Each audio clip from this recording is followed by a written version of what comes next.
আসসালামু আলাইকুম। কেমন আছেন? আশা করি ভালো আছেন। একটা পোস্ট পড়ে শোনাই। যার পোস্ট সে গতকালকে গ্রেফতার হয়েছে এই পোস্টটা করার জন্য। আমি আপনাদের কাছে জানতে চাই এই পোস্টে সরকারের বিরোধিতা করা হয়েছে এমন কি বলা হয়েছে, এটা আপনারা অবশ্যই কমেন্ট করে জানাবেন। ওনার যে পোস্ট, ওই পোস্টের মধ্যে উনি জাইফ খান নাদিম নামে একজন থেকে কপি করে এই লেখাটা উনি ওনার টাইমলাইনে পোস্ট করার পরেই উনি গ্রেফতার হয়েছে। ওনার নাম হইল সাউদা সুমি। মনে হচ্ছে সরকার কিছু একটা লুকাতে চেষ্টা করছে। আমরা হয়তো আসলেই সামনে একটা মহা বিপদে পড়তে যাচ্ছি। তেল নিয়ে সরকার কূটনৈতিক, রাজনৈতিক সব দিক দিয়েই ঝামেলায় আছে।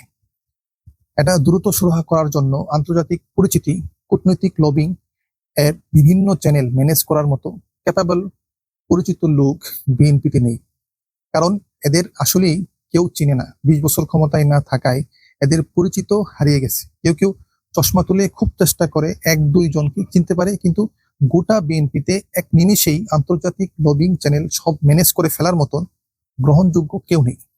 এমনকি জামাতেও এমন কেউ নেই। এখানে জামাতের কথাটা উনি উল্লেখ করেন। এই সত্য বিবেচনায় রাখতেই হবে। তেল সংকট যখন তীব্র হবে তখন মানুষের ঘরে বিদ্যুৎ থাকবে না, চুলা জ্বলবে না। উনি যে সংকটের কথা বলেছেন এবং যে দুর্ভিক্ষ সামনে আসতে পারে বলে উনি সন্দিহান, যে পোস্ট করেছে সে সন্দিহান। এবং পরবর্তী লাইনে উনি বলেন, জিনিসপত্রের দাম আকাশ ছোঁয়া হবে, খাওয়া জুটবে না, দুর্ভিক্ষ দেখা দিতে পারে, মানুষ সরকারকে আন্দোলন করে ক্ষমতা থেকে নামাবে, ভয়াবহ এক অবস্থা হবে।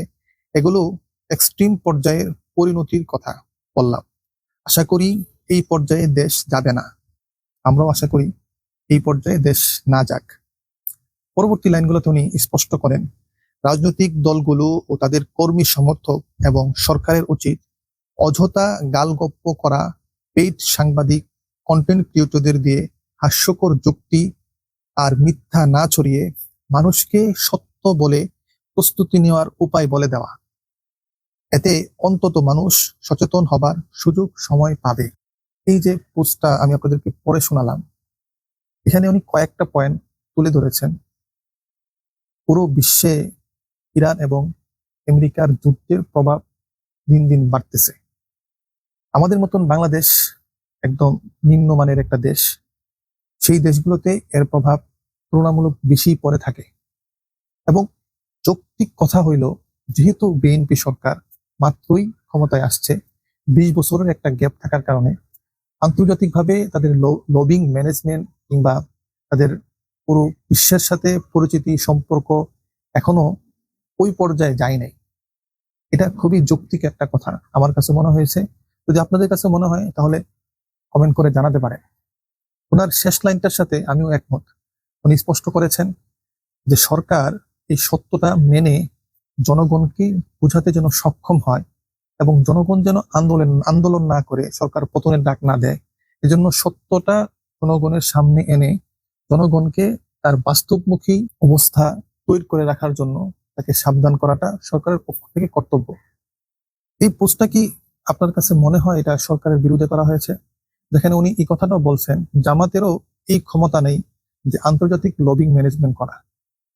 আমার কাছে মনে হয় নাই যে এটা আসলে সরকারকে কটূক্তি করে কোনো কিছু বলা হয়েছে। পরবর্তী আরেকটা স্ট্যাটাস, সেখানে উনি বলেন, আমরা তো চাইলে ইরান থেকে তেল আনতে পারি, তারা তো অনুমতি দিয়েছে, তাহলে 2-3 গুণ বেশি টাকা দিয়ে কেন ভারত থেকে তেল আনা লাগবে? এই প্রশ্নটা আপনার কাছে যেরকম ভাবে যৌক্তিক মনে হচ্ছে, আমার কাছে মনে হচ্ছে যারা ভিডিও দেখবেন কিংবা যাদের কাছে ভিডিওটা পৌঁছাবে, আমার কাছে মনে হয় সবার কাছে এই প্রশ্নটা যৌক্তিক মনে হবে। কারণ ইরানের সাথে আমাদের সম্পর্ক ভালো আছে, আমাদেরকে ইরান পছন্দ করে। ভারতকে দ্বিগুণ লভ্যাংশ দেওয়া, এই প্রশ্নটা করা কি মানে অন্য এক চক্র রেগে গেছে এরকম কোনো কিছু বোঝায়? আর না হয় কেন স্বৈরশাসক আমলের মতন, শেখ হাসিনার আমলের মতন একজন মানুষ যৌক্তিক সমালোচনা করার কারণে তাকে গ্রেফতার করা হবে? আদৌ কি এর উত্তর আমার ফ্রেন্ড লিস্টে থাকা মাথামোটা দলকানা অন্ধ ভুক্তি যারা আছেন, তার উত্তর আপনাদের কাছে কি আছে? আমি জানতে চাই। আমি সরকারের বিরোধিতা করতেছি না, কিন্তু এই পোস্টটা পরে আমার কাছে মানে সরকারকে কটাক্ষ করা হয়েছে এমন কোনো শব্দ আমি খুঁজে পাইনি।